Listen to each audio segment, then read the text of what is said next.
ईदें हमेशा ही उदास होती हैं।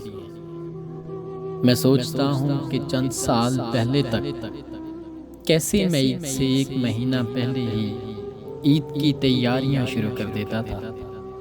कपड़े, जूते और घड़ी, परफ्यूम के बगैर तो ईद नामुमकिन थी।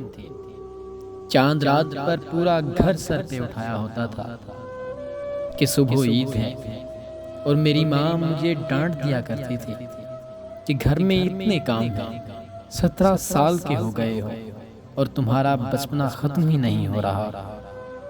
लेकिन कुछ सालों से ईद के आने जाने का पता ही नहीं लगता। नहीं मालूम कि मैं बड़ा हो गया हूँ कि दिल मर चुका है।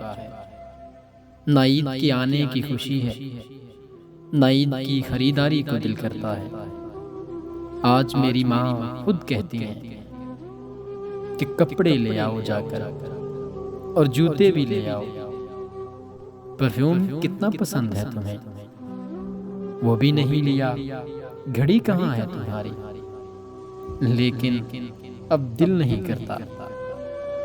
कुछ लोगों को लगता है कि सिर्फ वो हमारी जिंदगी से खाली हाथ गए हैं, लेकिन हकीकत में हमारी खुशियाँ, ख्वाहिशें, हंसी सब उनके साथ ही चला जाता है। गए हुए लोग तो शायद वापस आ जाए, लेकिन बाकी खसारे ना पूरे होते हैं, ना हम पहले जैसे रहते हैं।